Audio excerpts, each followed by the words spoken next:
बच्चों, कैसे हैं आप? और कैसी चल रही है आपकी पढ़ाई? ये तो बहुत अच्छी बात है कि हम लोग प्रतिदिन सुबह 9 बजे से 10 बजे अपनी कॉपी और कलम के साथ मेरा दूरदर्शन मेरा विद्यालय कार्यक्रम देखने के लिए तैयार रहते हैं, जहां क्लास 6 से 8 की पढ़ाई होती है और साथ-साथ कुछ अन्य रोचक जानकारियां भी हमें मिलती हैं। कार्यक्रम में बताई जा रही इम्पोर्टेंट पॉइंट्स को हम नोट भी करते हैं ताकि बाद में उनका रिवीजन कर सकें। और हाँ बच्चों, एक बात और, हम लोग जो भी चीज़ें मेरा दूरदर्शन मेरा विद्यालय कार्यक्रम में सीखते हैं उसका अध्ययन अपनी किताब में ज़रूर करें। इससे उन चैप्टर्स को हम पूरी तरह समझ पाएंगे। तो आज हम लोग सबसे पहले जानेंगे चंपारण सत्याग्रह से जुड़ी बातों को।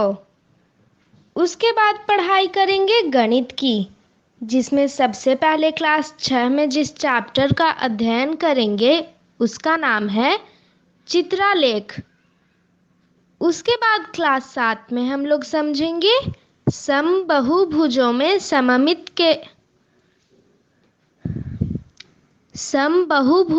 सममिति के बारे में। और क्लास 8 में समझेंगे बहुभुज के क्षेत्रफल को। और अंत में जानेंगे कि इंस्पायर अवार्ड क्या है और इसमें कैसे भाग लिया जा सकता है। तो चलिए शुरू करते हैं आज की गणित की क्लास मेरा दूरदर्शन मेरा विद्यालय के साथ। आज हम सीखेंगे चित्रालेख के बारे में।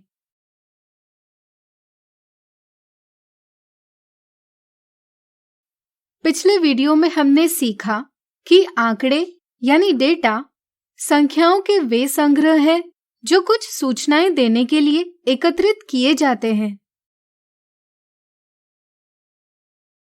ऐसी क्रिया जिससे हम किसी विषय से संबंधित सूचना एकत्रित यानी कलेक्ट करते हैं उसे आंकड़ों का अभिलेखन यानी डेटा रिकॉर्डिंग कहते हैं। यथाप्राप्त आंकड़े यानी रॉ डेटा अर्थात मूल रूप में एकत्रित की गई सूचनाओं से कोई निष्कर्ष निकालना सरल नहीं होता, इसलिए हम आंकड़ों का संगठन यानी ऑर्गेनाइजेशन ऑफ डेटा करते हैं। आज हम आंकड़ों को निरूपित करने का एक दिलचस्प तरीका समझेंगे। इस आलेख को देखिए। इसमें आइसक्रीम विक्रेता ने बेची हुई आइसक्रीम का नाम और उनकी संख्या दर्शाई है। वीडियो रोककर इसे समझने की कोशिश कीजिए। हमें दिया गया है कि एक चित्र 5 आइसक्रीम को निरूपित करता है। यहाँ स्ट्रॉबेरी आइसक्रीम की पंक्ति में 5 चित्र बने हैं। तो बताइए आइसक्रीम विक्रेता ने कितनी स्ट्रॉबेरी आइसक्रीम बेची? बिल्कुल सही, उसने 5 गुणा 5 बराबर 25 स्ट्रॉबेरी आइसक्रीम बेची। इसी प्रकार आप दूसरे प्रकार के आइसक्रीम की संख्या पता कीजिए। क्या यह आसान है? हाँ, यह बहुत आसान है।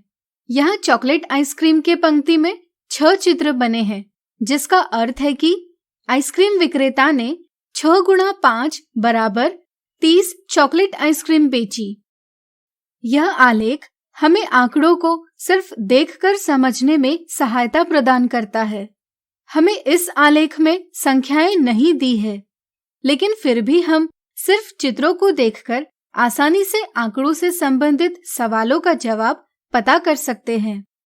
ऐसा आलेख जिसमें आंकड़ों को चित्रों, वस्तुओं या वस्तुओं के भागों के रूप में निरूपित किया जाता है, एक चित्रालेख यानी पिक्टोग्राफ कहलाता है।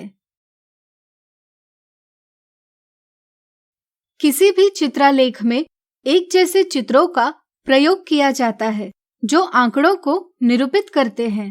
साथ ही साथ हमें एक चित्र का मान भी दिया हुआ होता है, जिसके उपयोग से हम आलेख को समझ सकते हैं। चित्रालेखों के उपयोग से हम काफी जानकारी हासिल कर सकते हैं। जैसे दिए चित्रालेख में हम आइसक्रीम विक्रेता द्वारा बेची गई प्रत्येक प्रकार की आइसक्रीम की संख्या पता कर सकते हैं। साथ ही साथ हम बिना संख्या पता किए इनकी तुलना भी कर सकते हैं। जैसे, क्या आप बता सकते हैं यहाँ आइसक्रीम विक्रेता ने सबसे अधिक संख्या में कौन सी प्रकार की आइसक्रीम बेची? सोचिए सोचिए।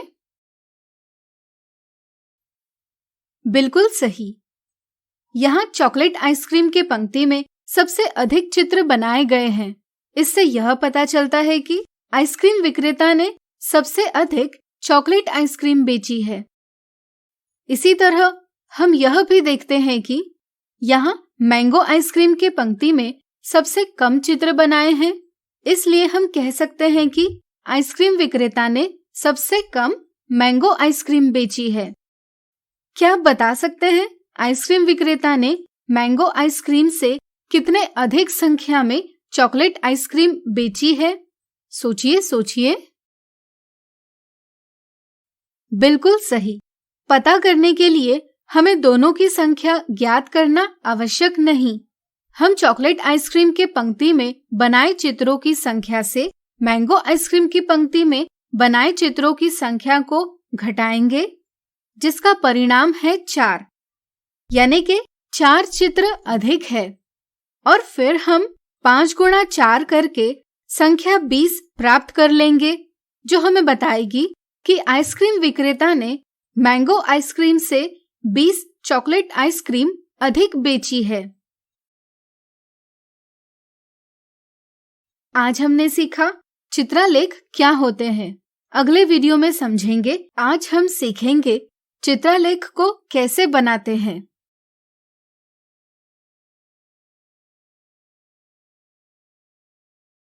चलिए इसे एक उदाहरण से समझें। पिछले वीडियो में हमने सीखा ऐसा आलेख जिसमें आंकड़ों को चित्रों, वस्तुओं या वस्तुओं के भागों के रूप में निरूपित किया जाता है, एक चित्रालेख यानी पिक्टोग्राफ कहलाता है। चलिए आज समझें इन्हें बनाया कैसे जाता है। इसे हम एक उदाहरण से समझेंगे। किसी स्कूल में विद्यार्थियों की पसंद के आधार पर सबसे पसंदीदा खेलों की निम्नलिखित सारणी बनाई गई। चलिए इन आंकड़ों को चित्रालेख की सहायता से निरूपित करें। चित्रालेख बनाने के लिए हमारे पास आंकड़े यानी डेटा होना आवश्यक है। यहाँ हमें आंकड़े दिए हैं, लेकिन अगर न दिए हो तो हमें आवश्यक है कि पहले पसंदीदा खेल से संबंधित सूचना एकत्रित यानी कलेक्ट करें और इससे आंकड़ों का अभिलेखन यानी डेटा रिकॉर्डिंग करें। अब चूंकि हमें आंकड़े दिए गए हैं, इसलिए हम आगे बढ़ सकते हैं। चित्रालेख में आंकड़ों को निरूपित करने के लिए हमें किसी चित्र को लेना आवश्यक है। जैसे हम इस प्रकार का आसान चित्र ले सकते हैं। फिर हम इस चित्र का मान तय करते हैं। यहाँ हम एक चित्र का मान 1 ले सकते हैं, या हम चित्र का इकाइयों के गुणज यानी मल्टीपल के रूप में भी प्रयोग कर सकते हैं। जैसे यहाँ हम एक चित्र का मान 3 ले सकते हैं। यदि हम एक चित्र का मान 3 लेते हैं तो हम इस प्रकार से 2 इस संख्या को और इस प्रकार 1 इस संख्या को निरूपित कर सकते हैं। जरा सोचिए, अगर हम इस चित्र के स्थान पर इस चित्र को लेते हैं तो क्या हमें 2 और 1 को निरूपित करने की सुविधा होती? सोचिए सोचिए। नहीं ना, इसलिए हमें आसान चित्रों का प्रयोग करना चाहिए। तो चलिए अब इस चित्र का मान 3 लेकर चित्रालेख बनाएं। हम एक सारणी बनाएंगे जिसमें पहले स्तंभ में खेल का नाम लिखेंगे या इसका चिन्ह दर्शाएंगे और दूसरे स्तंभ में विद्यार्थियों की संख्या चित्रों के रूप में निरूपित करेंगे। जैसे यहाँ क्रिकेट 12 विद्यार्थियों को पसंद है। इस संख्या को हम चित्र के मान से विभाजित करेंगे। यहाँ 12 विभाजित 3 बराबर 4 आता है और शेषफल 0 प्राप्त होता है। इसलिए हम क्रिकेट के पंक्ति में विद्यार्थियों की संख्या इस प्रकार 4 चिन्ह बनाकर दर्शाएंगे। क्या अब आप फुटबॉल खेल पसंद रखने वाले विद्यार्थियों की संख्या को निरूपित कर पाएंगे? प्रयास कीजिए। चलिए हम बताते हैं। यहाँ 10 विभाजित 3 बराबर 3 और शेषफल 1 प्राप्त होता है। अतः हम 3 पूर्ण चिन्ह बनाकर 9 दर्शाएंगे और शेषफल 1 दर्शाने के लिए इस चित्र का प्रयोग करेंगे। इसी तरह 8 विभाजित 3 बराबर 2 और शेषफल 2 रहेंगे। इस तरह से हम 8 को इस प्रकार निरूपित कर सकते हैं। इसी तरह हम 5 को इस प्रकार निरूपित कर सकते हैं। इस प्रकार हमने चित्रालेख पूरा कर लिया है। अब आप कोई भी चित्रालेख आसानी से बना पाएंगे। आज हमने सीखा चित्रालेख कैसे बनाया जाता है। अगले वीडियो में आज हम देखेंगे चित्रालेख से संबंधित उदाहरण।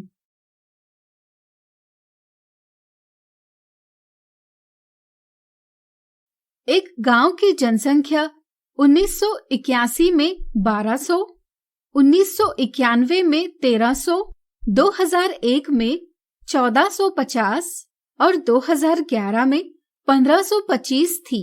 किसी एक संकेत का प्रयोग कर जो कि 100 लोगों को निरूपित करता है, दी गई जानकारी को एक चित्रालेख बनाकर निरूपित कीजिए। चलिए सबसे पहले हम दी गई जानकारी से एक चित्रालेख बनाते हैं। हम 100 लोगों की संख्या को निरूपित करने के लिए इस संकेत का प्रयोग करेंगे। हम इस संकेत के 2 या 4 बराबर भाग कर सकते हैं, जिससे हमें दिए गए आंकड़ों को निरूपित करने में सहायता होगी। इस तरह से हम 100 को पूर्ण संकेत से निरूपित करेंगे। चूंकि 50 बराबर 100 का आधा होता है, इसलिए हम 50 को आधे संकेत से निरूपित करेंगे। इसी तरह हम 25 को 100 के 1/4 रूप में निरूपित करेंगे। पहली जानकारी के अनुसार 1981 में जनसंख्या 1200 थी। हमने 100 लोगों की संख्या दिखाने के लिए इस संकेत का प्रयोग किया है। इस तरह से यहाँ 1200 विभाजित 100 बराबर 12 प्राप्त होगा और शेष 0 रहेगा। यानी कि 1200 को इस प्रकार 12 संकेत बनाकर निरूपित किया जा सकता है।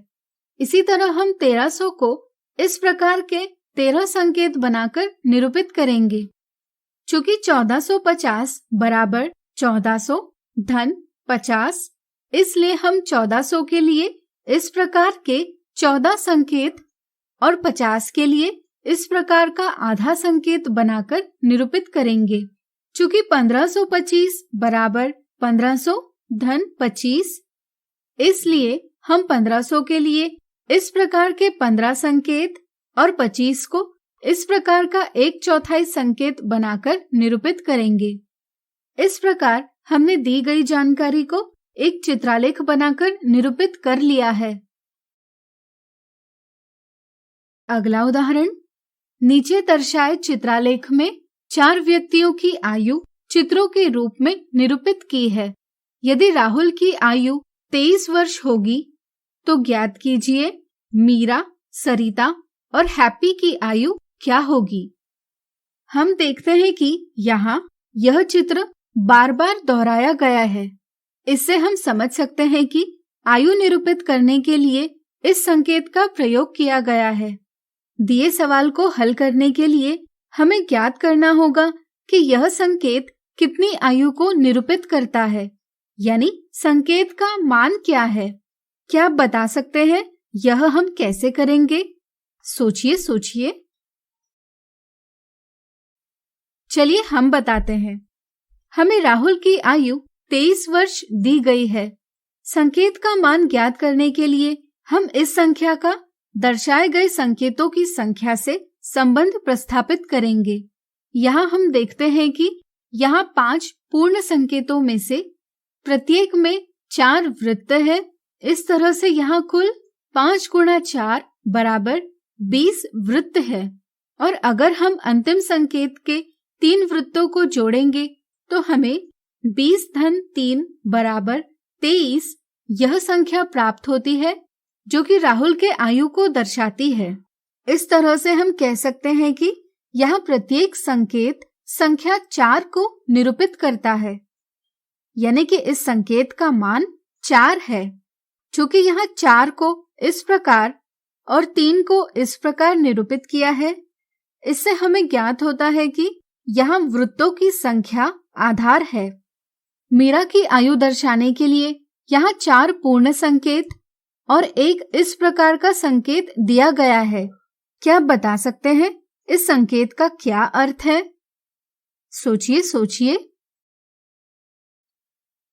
बिल्कुल सही, इसका अर्थ है 2, यानी कि मीरा की आयु 4 गुणा 4 धन 2 बराबर 18 वर्ष है।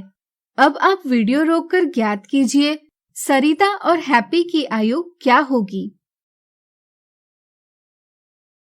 यहाँ सरिता की आयु होगी 3 गुणा 4 बराबर 12 वर्ष और हैप्पी की आयु होगी 3 गुणा 4 धन 1 बराबर 13 वर्ष। आज हमने देखे चित्रलेख से संबंधित उदाहरण। अगले वीडियो में इनसे जुड़ी आज हम देखेंगे चित्रलेख से संबंधित कुछ मिथ्या धारणाएं और गलतियां।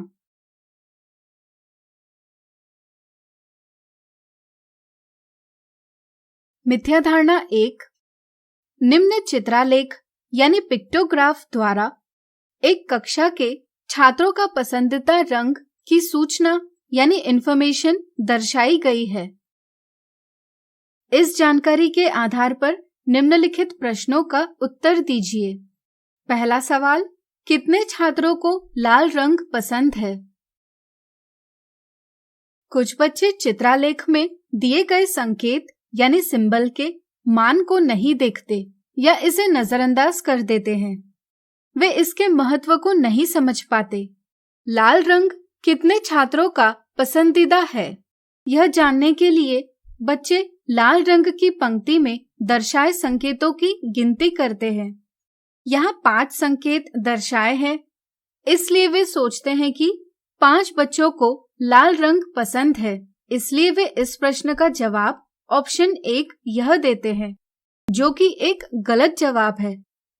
इस चित्रलेख में हमें संकेत का मान दिया गया है 1 संकेत बराबर 4 छात्र, यानी कि जहां पर भी हमें एक O दिखाई देगा वहां पर हम उसे 4 छात्र मानकर चलेंगे। जैसे कि लाल रंग की पंक्ति में हमें यह संकेत 5 बार दिखाई देता है, इसलिए छात्रों की संख्या होगी 5 गुणा 1 संकेत का मान बराबर 5 गुणा 4 बराबर 20। इसलिए लाल रंग 20 छात्रों का पसंदीदा है, इसलिए ऑप्शन 2 यह सही जवाब है। दूसरा सवाल, कितने छात्रों को हरा रंग पसंद है? बच्चे चित्रलेख की हरे रंग की पंक्ति में इस आधे संकेत का अर्थ नहीं समझ पाते। कुछ बच्चे मुद्रित दोष यानी प्रिंटिंग मिस्टेक समझकर उसे नजरअंदाज कर देते हैं, जिससे वे सोचते हैं कि हरे रंग की पंक्ति में केवल एक ही पूर्ण संकेत है, इसलिए उन्हें परिणाम 4 प्राप्त होता है, जो कि गलत जवाब है। इसी तरह मुद्रित दोष समझकर कुछ बच्चे दर्शाए संकेतों को 2 पूर्ण संकेत मान लेते हैं और सोचते हैं कि हरा रंग पसंद करने वाले छात्र 4 धन 4 बराबर 8 है। अतः वे इस प्रश्न का जवाब ऑप्शन 3 देते हैं, लेकिन यह भी एक गलत जवाब है। इस चित्रलेख में हमें संकेत का मान दिया गया है 1 संकेत बराबर 4 छात्र, यानी कि संकेत के आधे भाग का मान होगा 4 विभाजित 2 बराबर 2 छात्र। हरे रंग की पंक्ति में एक पूर्ण संकेत है और दूसरा आधा। दोनों संकेत मिलकर कुल 4 छात्र जमा 2 छात्र बराबर 6 छात्रों को निरूपित करते हैं, इसलिए ऑप्शन 2 यह सही जवाब है। अब चलिए चित्रालेख खींचते समय की जाने वाली गलतियों को समझें। सवाल: पासे का एक खेल खेलते वक्त पासे का अंक कितनी बार प्राप्त हुआ, यह निम्नलिखित सारणी में दर्शाया गया है। यह जानकारी चित्रालेख द्वारा निरूपित कीजिए। दी गई जानकारी से एक बच्चे ने निम्न चित्रालेख बनाया। क्या इसमें कोई गलती है? वीडियो रोककर विचार कीजिए।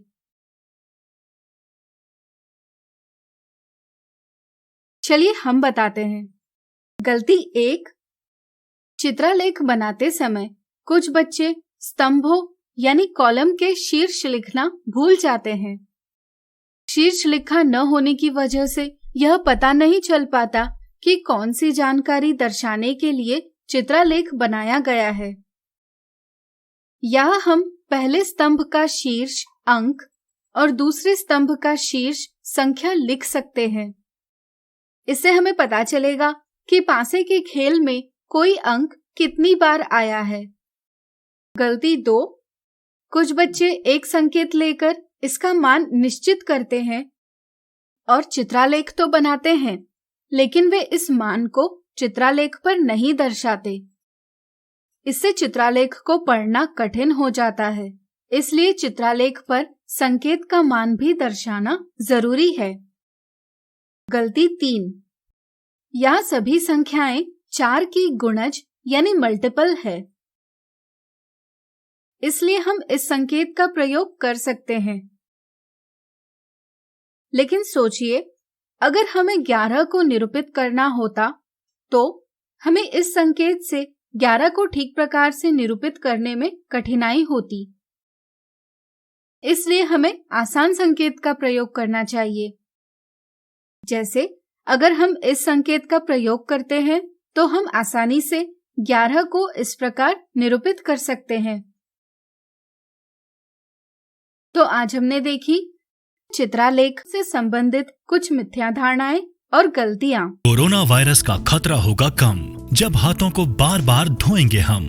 साथियों, जब आपके हाथ गंदे हों, खांसने और छींकने के बाद, किसी भी सतह या वस्तु को छूने के बाद, शौचालय के इस्तेमाल के बाद, खाना बनाने, परोसने, खाने से पहले और खाना खाने के बाद अपने हाथों को 20 सेकंड तक साबुन और पानी से अच्छी तरह धोएं। पानी को बर्बाद ना करें। हाथों को साबुन से मलते समय पानी का नल बंद रखें। हाथ धोते समय आप हाथ धोने के चरणों का पालन करें। पहले हथेली से हथेली, फिर हथेलियों के पीछे, अंगुलियों के बीच में, अंगुलियों के पीछे, अंगूठे के तले पर और आखिर में अंगुली के नाखूनों को अच्छी तरह धोएं। यदि किसी को खांसी, बुखार या सांस लेने में तकलीफ जैसे लक्षण हैं या अधिक जानकारी चाहिए तो अपने नजदीकी सरकारी अस्पताल या सरकार के टोल फ्री नंबर 104 या 1075 पर संपर्क करें। बिहार सरकार और यूनिसेफ द्वारा जनहित में जारी। आज हम सीखेंगे समबहुभुजों के संदर्भ में सममिति।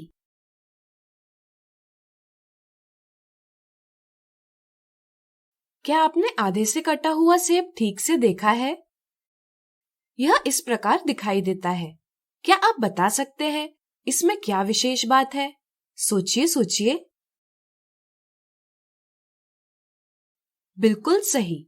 इसमें मध्य से जाती हुई एक ऊर्ध्वाधर रेखा खींचने पर हम देखते हैं कि इस रेखा के दोनों तरफ के भाग हूबहू एक दूसरे से मिलते हैं, जैसे कि वे एक दूसरे का दर्पण प्रतिबिंब हो। ऐसी आकृति एक सममित आकृति यानी सिमेट्रिक फिगर कहलाती है। चलिए सममिति यानी सिमेट्री को और अच्छे से समझे। सममिति यानी सिमेट्री आपके लिए नई बात नहीं है। अपने जीवन में आपने कई वस्तुओं को देखा होगा जो सममित यानी सिमेट्रिक है, जैसे फूल, कैरम बोर्ड, एक पत्ता, कैंची और कई सारे। अब आप इस बहुभुज को देखिए। अगर हम इसके मध्य से इस प्रकार एक रेखा खींचेंगे तो हमें इस बहुभुज के दो भाग प्राप्त होंगे, दायां भाग और बायां भाग। यहाँ बायां भाग हूबहू दाएं भाग के जैसा है, लेकिन वह पार्श्व रूप से उल्टा है।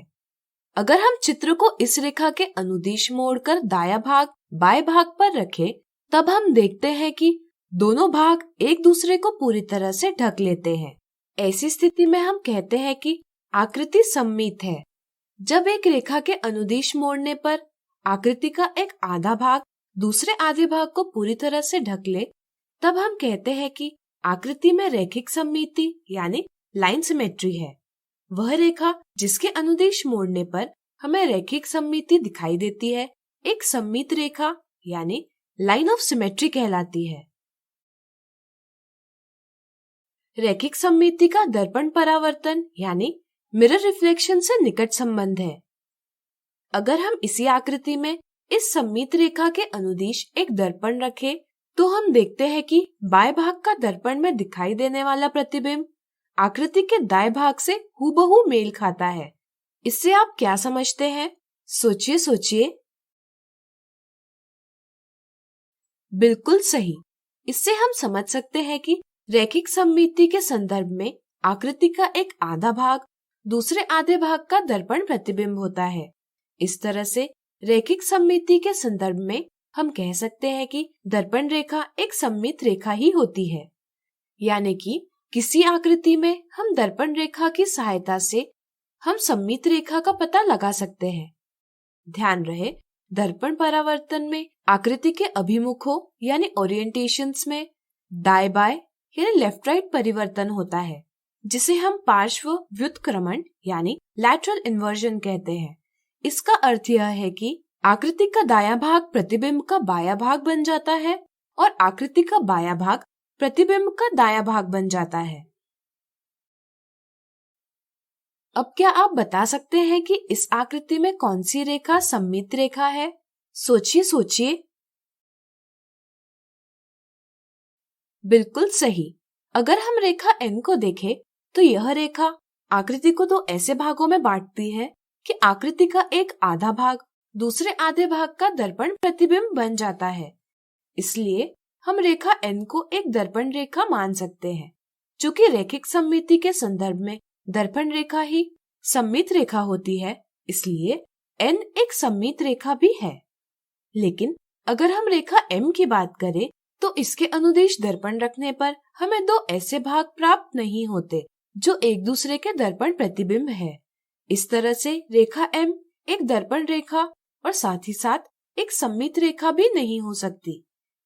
अगर हम इस आकृति में इस प्रकार क्षैतिज रेखा L बनाएं, तो रेखा L भी आकृति को दो ऐसे भागों में बांटती है जो एक दूसरे के दर्पण प्रतिबिंब है। इससे हमें ज्ञात होता है कि किसी आकृति में एक से अधिक सममित रेखाएं भी हो सकती है। विशेषतः जब हम बात करते हैं समबहुभुजों की, तो हम इनमें एक से अधिक सममित रेखाएं देख सकते हैं। समबहुभुज एक ऐसा बहुभुज होता है जिसकी सभी भुजाओं की लंबाई बराबर होती है तथा सभी कोणों का माप बराबर होता है। जैसे एक समबाहु त्रिभुज एक समबहुभुज है, क्योंकि इसकी सभी तीनों भुजाएं बराबर है एवं सभी तीन कोण बराबर है। प्रत्येक का माप 60 डिग्री होता है। क्या आप बता सकते हैं इस त्रिभुज में कितनी सममित रेखाएं हो सकती है? सोचिए सोचिए। बिल्कुल सही। हम इस प्रकार 3 सममित रेखाएं खींच सकते हैं। इस तरह वर्ग भी एक समबहुभुज है और इसमें इस प्रकार 4 सममित रेखाएं खींची जा सकती है। इसी तरह हम सम पंचभुज में 5, सम षडभुज में 6 और सम सप्तभुज में 7 सममित रेखाएं खींच सकते हैं। क्या आप इस पैटर्न को समझकर कोई नियम बता पाएंगे जिससे हम किसी समबहुभुज में कितनी सममित रेखाएं हैं यह ज्ञात कर पाएं? सोचिए सोचिए। बिल्कुल सही। प्रत्येक समबहुभुज की उतनी ही सममित रेखाएं होती है जितनी उनकी भुजाएं हैं। तो बताइए, एक सम अष्टभुज में कितनी सममित रेखाएं खींची जा सकती है? सोचिए सोचिए। बिल्कुल सही। इसमें 8 सममित रेखाएं खींची जा सकती है। तो आज हमने सीखा समबहुभुजों के संदर्भ में सममिति। आज हम समबहुभुजों की सममित रेखाओं से संबंधित कुछ उदाहरण देखेंगे।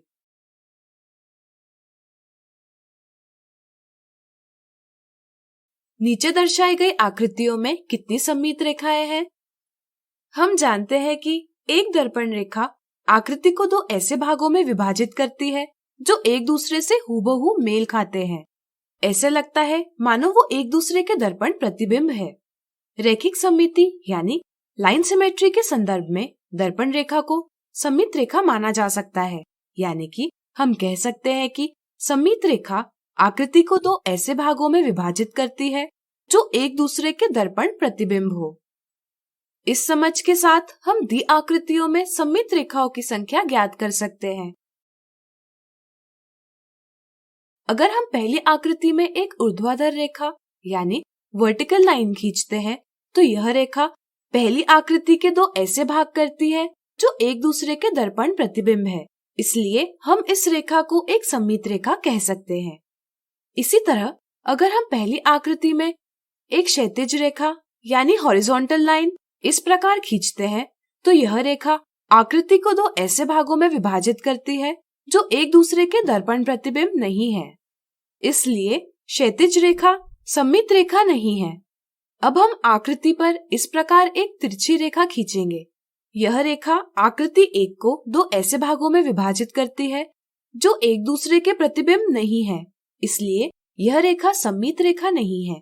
इसी तरह आप वीडियो रोककर इस आकृति को कागज पर बनाइए और पता कीजिए कि इसमें कितनी सममित रेखाएं हो सकती है।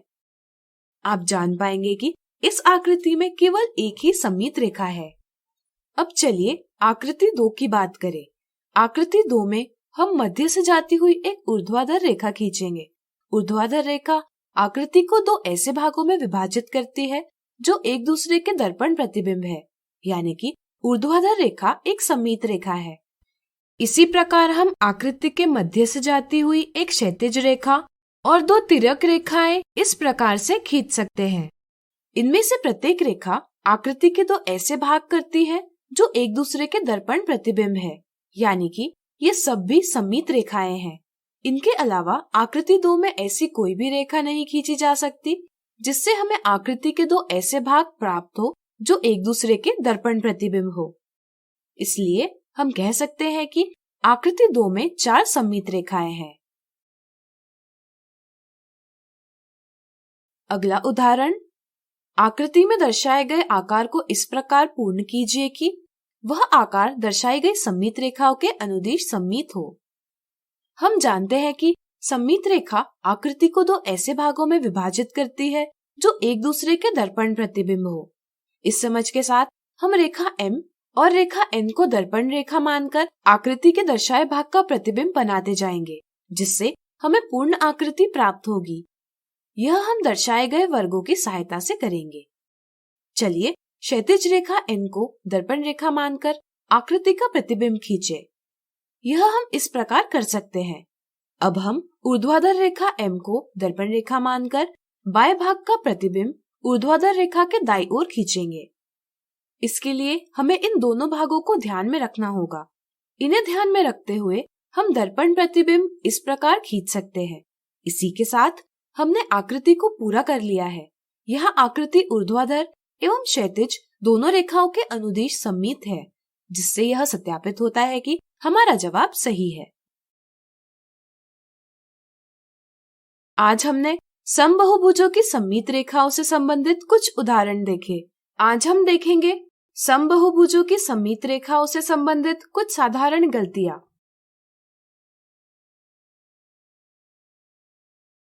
गलती 1, कुछ बच्चों को अगर पूछा जाए कि आयत यानी रेक्टेंगल की कितनी सममित रेखाएं यानी लाइंस ऑफ सिमेट्री होती है, तो बच्चे जवाब देते हैं 4। वे सोचते हैं कि आयत में ऊर्ध्वाधर यानी वर्टिकल और क्षैतिज यानी हॉरिजॉन्टल रूप से सममित रेखाएं खींची जा सकती है। साथ ही साथ विकर्णों यानी डायगोनल के अनुदिश भी सममित रेखाएं खींची जा सकती है, लेकिन यह एक गलत समझ है। चलिए एक गतिविधि करते हुए इस मिथ्या धारणा को दूर करें। एक कागज लीजिए और उसमें एक आयत काट लीजिए, या यदि आपके पास आयताकार कागज है तो वह ले लीजिए। अब इस आयताकार कागज को किसी एक विकर्ण के अनुदिश मोड़िए। क्या आपको इससे एक दूसरे के संपाती भाग प्राप्त होते हैं? प्रयास कीजिए।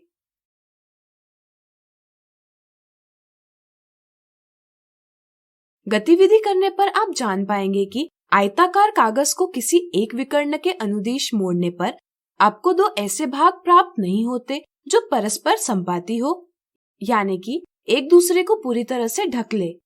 इसलिए आयत में विकर्ण के अनुदिश खींची गई रेखा एक सममित रेखा नहीं होती।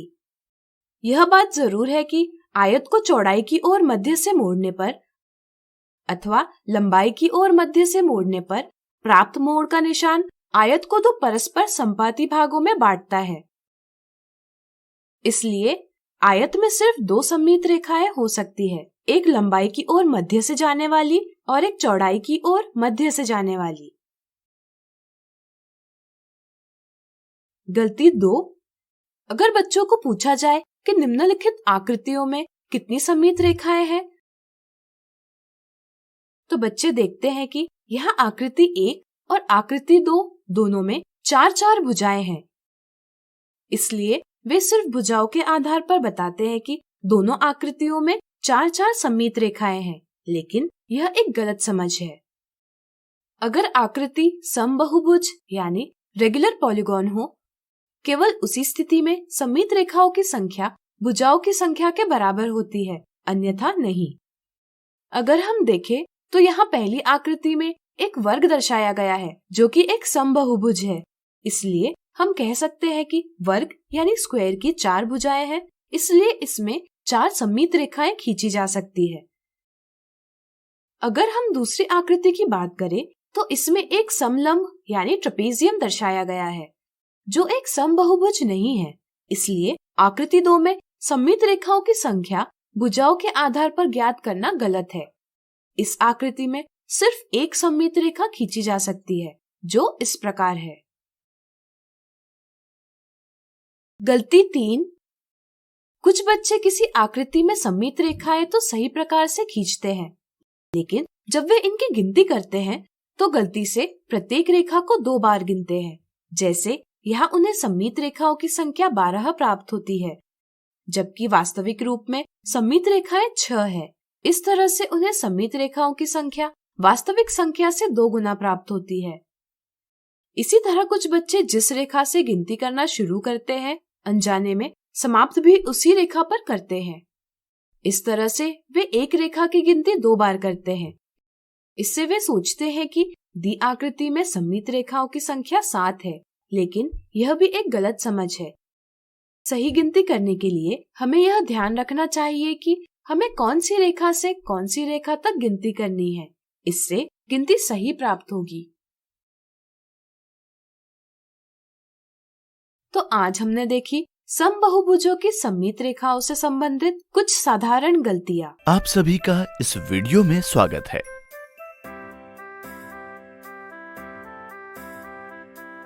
पिछली वीडियो में हमने समचतुर्भुज का क्षेत्रफल ज्ञात करना सीखा। आगे बढ़ते हुए आज हम बहुभुज का क्षेत्रफल ज्ञात करना सीखेंगे। अध्यापिका कक्षा में ये सवाल पूछती हैं, एक टाइल कुछ इस प्रकार दिखती है, क्या आप इसका क्षेत्रफल ज्ञात कर सकते हैं? दिखाई हुई आकृति एक सप्तभुज है क्योंकि आकृति में 7 भुजाएं हैं। आइए सबसे पहले शीर्षों को A, B, C, D, E, F और G से नामांकित करें। कक्षा के एक छात्र सोनू ने इस प्रश्न को कुछ इस प्रकार हल किया। उसने शीर्ष A से एक सप्तभुज के विकर्ण बनाए और ऐसा करने पर उसे 5 त्रिभुज मिले। वो ये सोचता है कि क्यों न इन सभी त्रिभुजों के क्षेत्रफल का योगफल ले लें, जो कि सप्तभुज के क्षेत्रफल के बराबर होगा। मान लेते हैं कि इन त्रिभुज के माप कुछ इस प्रकार है, जिसके अनुसार कुछ इस तरह गणना कर वो सप्तभुज का क्षेत्रफल ज्ञात कर लेता है, जो कि 30.5 वर्ग सेंटीमीटर है। कक्षा की एक और छात्रा सीमा इस प्रश्न को कुछ इस प्रकार हल करती है। सीमा सोचती है कि शीर्ष G को शीर्ष D और C से जोड़ें। तो हमें एक त्रिभुज और दो समलंब मिलते हैं। माना कि इनके माप कुछ इस प्रकार हैं, जिनके क्षेत्रफलों के योगफल की मदद से हमें सप्तभुज का क्षेत्रफल इस प्रकार मिल जाता है, जो कि 30.5 वर्ग सेंटीमीटर है। आप यहां देख सकते हैं कि दोनों स्थितियों में सप्तभुज का क्षेत्रफल समान है। अतः इस प्रकार बहुभुज को उसके अवयव भागों में बांटकर, जिनके क्षेत्रफल का सूत्र ज्ञात हो, पूरे बहुभुज का क्षेत्रफल प्राप्त कर सकते हैं।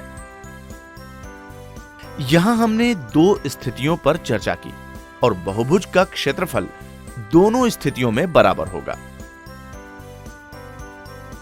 इसी प्रकार क्या आप किसी पंचभुज या षटभुज का क्षेत्रफल ज्ञात कर सकते हैं?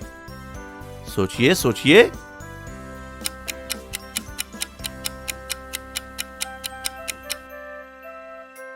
बिल्कुल सही।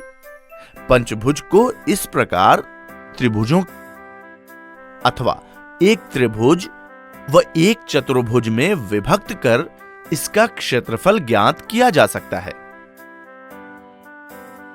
और षटभुज को इस तरह 4 त्रिभुजों अथवा 2 त्रिभुजों व एक चतुर्भुज में विभक्त कर उसका क्षेत्रफल ज्ञात कर सकते हैं। आप स्वयं भी षटभुज को किसी अन्य स्थिति में विभक्त कर उसका क्षेत्रफल ज्ञात कर सकते हैं। आज इस वीडियो में हमने बहुभुज का क्षेत्रफल ज्ञात करना सीखा। अगली वीडियो में हम इस पर आधारित उदाहरण देखेंगे। आप सभी का इस वीडियो में स्वागत है। पिछली वीडियो में हमने किसी बहुभुज का क्षेत्रफल ज्ञात करना सीखा। आज इस वीडियो में हम इस पर आधारित उदाहरण देखेंगे। क्या आप दिखाई गई रंगीन आकृतियों के क्षेत्रफल ज्ञात कर सकते हैं? आइए पहली आकृति से शुरू करते हैं। यह एक बहुभुज है जिसका क्षेत्रफल हम पिछली वीडियो में सीखी गई विधि द्वारा ज्ञात कर सकते हैं। यदि हम इस आकृति के इन बिंदुओं को एक सीधी रेखा में जोड़ें तो आप देख सकते हैं कि हमें 3 त्रिभुज मिलते हैं, जिन्हें हम क्रमशः त्रिभुज 1, त्रिभुज 2 तथा त्रिभुज 3 से नामांकित कर देते हैं। क्या आप त्रिभुज के क्षेत्रफल का सूत्र बता सकते हैं? शाबाश। त्रिभुज के क्षेत्रफल का सूत्र 1/2 गुना आधार गुना ऊंचाई होता है। क्या हमें त्रिभुज 1 की ऊंचाई व आधार की माप पता है? प्रश्न में दी गई जानकारी से हमें पता है कि 2 बिंदुओं के बीच की दूरी 1 इंच है, जिसमें हम कह सकते हैं कि त्रिभुज 1 की ऊंचाई 1 इंच तथा आधार की लंबाई 2 इंच है। अतः जिसकी मदद से हम त्रिभुज 1 का क्षेत्रफल ज्ञात कर लेते हैं, जो कि 1 वर्ग इंच है। इसी प्रकार हम त्रिभुज 2 व 3 की ऊंचाई तथा आधार की लंबाई का पता लगा उनका क्षेत्रफल ज्ञात कर सकते हैं,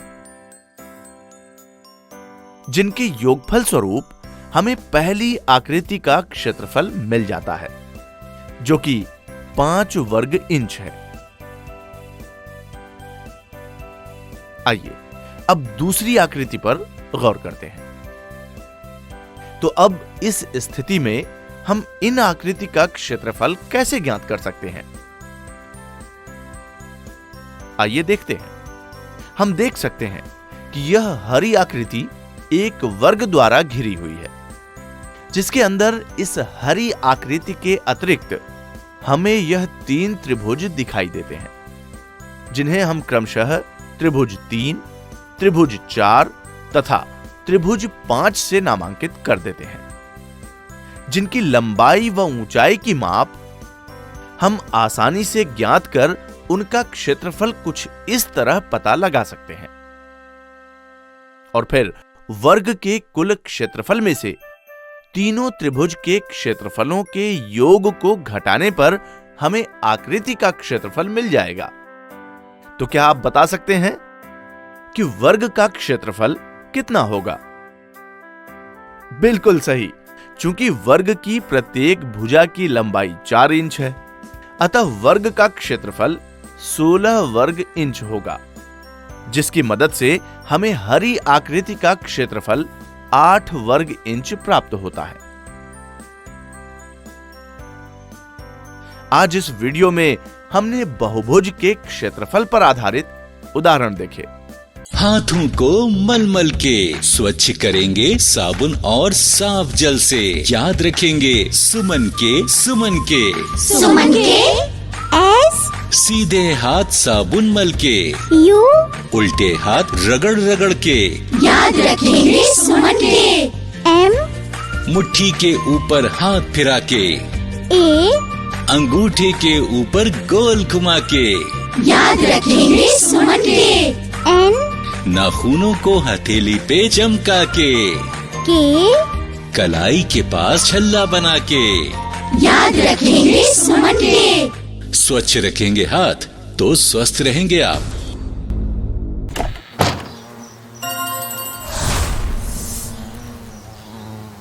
अरे क्या पढ़ रहे हो रोहन? बहुत ज़बरदस्त तैयारी है। ये एक्चुअली मैं वो आज की हमारी जो रोमांचक कहानी है, थोड़ा सा बस उसका हल्का सा पढ़ रहा था मैं। सॉरी, गलत बात है यार, हमें सबके साथ पढ़नी है किताब। हाँ एक्चुअली सबके साथ तो पढ़नी है। सॉरी, मुझे ना थोड़ी सी पढ़ने का मन कर गया। मैं जानना चाह रहा था कि आज हम कौन सी कहानी बताने वाले हैं। मेरे से बिल्कुल वेट नहीं हो रहा था। सॉरी आपसे भी और सॉरी आपसे भी। कोई नहीं। हेलो फ्रेंड्स, मैं हूँ आपके साथ स्मृति। और हाय, मैं हूँ आपके साथ रेडियो का रोहन और स्वागत है आपका हमारे इस शो में जिसका नाम है an adventurer guide to being an entrepreneur, यानी भारत में उद्यमी बनने की रोमांचक कहानियां। और जैसा रोहन ने आपको ऊपर बताया कि हमारे शो में हम कुछ मजेदार और रोमांचक रियल लाइफ कहानियां आपके लिए लेकर आते हैं। सो रोहन, कौन सी कहानी है वो जो तू अकेले अकेले पढ़ रहा था? देखो अभी भी डॉट मार रही है। हालांकि वो जो कहानी जो मैं अकेले अकेले पढ़ रहा था उसका नाम है प्रकाश का ग्रामीण शौचालय क्रांति उद्यम, यानी प्रकाश रूरल टॉयलेट रेवोल्यूशन एंटरप्राइज। और इस कहानी में हम देखेंगे कैसे टॉयलेट की समस्या सुलझाते सुलझाते प्रकाश हीरो बन गया। अब ये कौन सी पिक्चर का हीरो बना है? गांव का हीरो बना है। ये कैसे? चलिए देखते हैं। प्रकाश का ग्रामीण शौचालय क्रांति उद्यम। क्या करे जब शौच करने के लिए कोई भी जगह न हो? प्रकाश 19 वर्षीय युवा लड़का है और वो अपने पिता से टॉयलेट रिंग कैसे बनाते हैं ये सीखते हुए बड़ा हुआ है। ग्रामीण इंजीनियर होने के नाते उनके परिवार में ये काम होता है। फिर भी किसी ने सोचा भी नहीं था कि प्रकाश के गांव में शौचालय कितना महत्वपूर्ण है, जबकि उन्होंने वो बनाए और कुछ बेच भी दिए। फिर भी व्यापार बिल्कुल कम था। वहाँ से कुछ दूरी पर 3 लड़कियाँ एक समस्या को हल करने की कोशिश कर रही थी। समस्या ये थी कि जब शौचालय न हो तो शौच के लिए कहाँ जाए? ठीक है, अमीना ने बताया। एक शौचालय है, लेकिन वो अन्य चीजों से भरा हुआ है और उसमें पानी नहीं है। सही कहा, पंकजा ने कंधे उचकाते हुए कहा। इसलिए वास्तव में कोई शौचालय नहीं है। ये लड़कियां 9वीं कक्षा में पढ़ती थी और वे खुद का समाचार पत्र चलाती थी। उन्होंने फैसला किया कि इस हफ्ते की मुख्य सुर्खियां होंगी कि स्कूल में शौचालय ना होने के कारण लड़कियां स्कूल छोड़ रही है। शाजिया ने अपनी आंखें घुमाते हुए असंतोष में पूछा, क्या हम वास्तव में सिर्फ इस पर रिपोर्ट करेंगे या हम वास्तव में इसके बारे में कुछ करने वाले हैं? अमीना ने चुनौती स्वीकार कर ली और वो खेतों में चलने लगी। बाकी लड़कियों को कुछ समझ में नहीं आया और वो उसके पीछे चली गई। हम कहाँ जा रहे हैं? पंकजा ने अपनी आवाज ऊंची करते हुए पूछा। किताब में छपा हुआ लड़का खोजने के लिए, अमीना ने झट से जवाब दिया। कौन सी किताब? शाजिया ने हाफते हुए पूछा। अमीना ने अपनी नोटबुक के नीचे से कहानी निकाली और शाजिया को दी। शाजिया प्रभावित हुई। दरअसल उन्हें अगले हफ्ते तक उस किताब को नहीं पढ़ना था। हम उसे कैसे ढूंढेंगे? अमीना चलते चलते यहाँ वहाँ देख रही थी। वो बोली, शौचालयों की कतार की दिशा में चलते हैं। वो सही थी। कतार में बने शौचालयों के अंत में उन्हें प्रकाश मिला। आज पता नहीं किस वजह से वो एक गुलाबी रिंग पेंट कर रहा था। हमारे लिए? पंकजा ने हाफते हुए पूछा। प्रकाश एक शर्मीला उद्यमी था। वो बस मुस्कुरा रहा था। शायद आप अंदाजा लगा सकते हैं कि आगे क्या हुआ होगा। यदि आप अंदाजा नहीं लगा सकते तो हम आपको बता देते हैं कि लड़कियों ने प्रकाश का तब तक इंटरव्यू किया जब तक कि उनके घर जाने का समय नहीं हुआ। शौचालय के हर हिस्से के लिए कितना खर्चा होता है, उन्हें कितनी जगह चाहिए, कितना समय लगेगा और क्या वो खुद उनके स्कूल में शौचालय का एक ब्लॉक स्थापित करने आएगा। उन्होंने इसके बारे में एक कहानी लिखी जैसा उन्होंने वादा किया था। उसे एक रोमांचक शीर्षक दिया। उनके स्कूल का समाचार पत्र सिर्फ स्कूल में ही नहीं बल्कि पूरे गांव में भी बिका। लड़कियों को शौचालय मिल गया। स्कूल छोड़कर गई लड़कियां वापस आ गई। शर्मीला प्रकाश, उसकी फोटो पहले पन्ने पर छपने के बाद वो हीरो बन गया था। उसके पास अगले साल के लिए ढेरों शौचालय के ऑर्डर थे। तो देखा आपने कि अगले सप्ताह पढ़ी जाने वाली एक छोटी सी कहानी अगर आप अभी पढ़ते हैं तो क्या होता है? प्रकाश रेवोल्यूशन एंटरप्राइज। प्रकाश का ग्रामीण उद्यम का अभ्यास आप 4-4 के ग्रुप में करेंगे। आपके पास समाधान है और आप शोध भी कर चुके हैं। गांव का उद्यमी और शहर का उद्यमी होने में बहुत फर्क होता है। पता लगाए कि आपके गांव में किस चीज की जरूरत है जो शहर में पहले से है। पहला भाग, अभ्यास पुस्तिका में दिए हुए सवालों के जवाब दीजिए। इससे आपको पता चलेगा कि आपका ग्रामीण व्यवसाय पर्यावरण हितैषी है या नहीं। अब लिखें कि आप कैसे सुनिश्चित करेंगे कि आपका व्यवसाय 100% पर्यावरण के अनुकूल हो।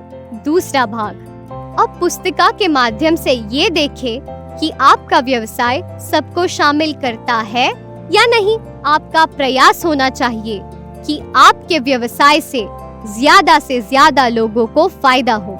ये करने के बाद अगली गतिविधि के लिए कमर कस ले।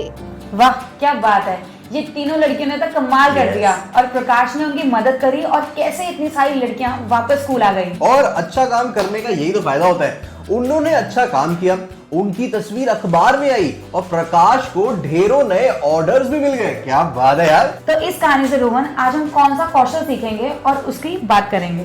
स्मृति, मुझे लगता है कि इस कहानी से जो एक बहुत इंपॉर्टेंट कौशल सामने निकल के आता है वो है सैनिटाइजेशन यानी स्वच्छता। जिसका मतलब चलिए हमारी किताब को उठाते हैं और उसके पीछे वाले पन्नों में पढ़ लेते हैं। स्वच्छता, स्वच्छ पेयजल, साफ सुथरी नालियां, पाइप, शौचालय, यह सब स्वच्छता है। जब कोई पाइप फट जाता है या आप जहां रहते हैं वहां कोई पाइप ही नहीं है तो आपको स्वच्छता का महत्व पता चलता है। गंदे पानी में होने वाले कीटाणु से लोग बहुत बीमार हो जाते हैं। क्या आप जहां रहते हैं वहां स्वच्छता की अच्छी व्यवस्था है? यदि नहीं तो क्या आप इसे ठीक करने के लिए शोध कर एक योजना तैयार करेंगे जिसका उपयोग सब कर सके?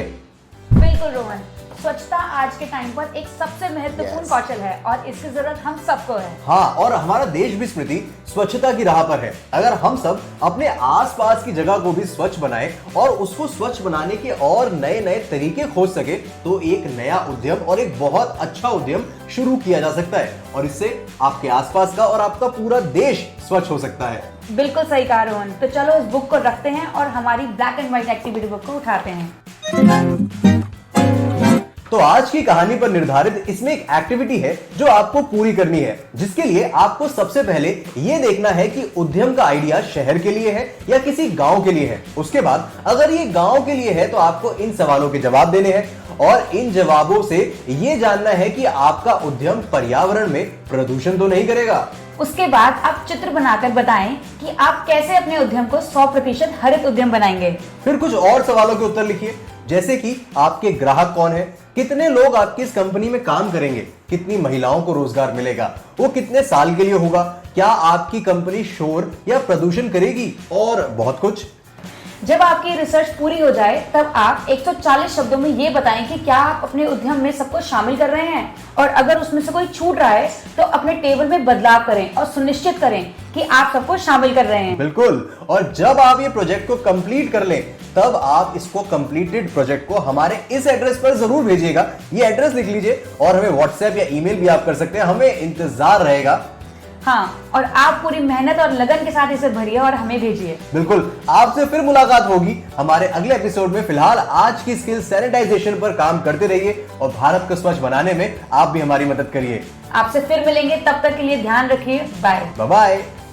तो ये थी हमारी आज की कहानी। अब इस कहानी पर निर्धारित आपके साथ हम एक क्विज खेलेंगे, जिसके अगर आप सही जवाब देते हैं तो आप जीत सकते हैं ये किताब, जिसका नाम है भारत में उद्यमी बनने की रोमांचक कहानियां। तो इसके लिए आपको सारे सवालों को ध्यान से सुनना है और उनका जवाब हमको इस नंबर पर भेजना है, या फिर हमारी ऐप को आप डाउनलोड कर सकते हैं और उस पर भी जवाब दे सकते हैं। तो चले शुरू करें फिर हमारा आज का क्विज। Let's go. पहला सवाल, किसी समस्या का हल निकालने के लिए आपको कौन से 5 कौशलों की आवश्यकता है? दूसरा सवाल, लोग उद्यमियों के बारे में क्या सोचते हैं? थर्ड क्वेश्चन, आपकी राय में क्या नौकरी करना बेहतर है या फिर उद्यम? चौथा सवाल, लड़कियों के लिए शिक्षा क्यों जरूरी है? पांचवा सवाल, आप 12वीं के बाद क्या करेंगे? इन सभी सवालों के जवाब आप स्क्रीन पर दिए हुए नंबर पर भेज सकते हैं, या फिर अपने स्मार्टफोन में हमारी ऐप डाउनलोड करें और वहां भी जवाब भेज सकते हैं। बिल्कुल। और अगर आप ऐसा करेंगे तो आप में से 500 लकी विद्यार्थी जो हैं वो जीत सकते हैं हमारी ये किताब, जिसका नाम है भारत में उद्यमी बनने की रोमांचक कहानियां। तो जल्दी से अपने जवाब भेजिए, फोन उठाइए, कॉल कीजिए या फिर हमारी ऐप को डाउनलोड कीजिए और उस पर जवाब भेजिए।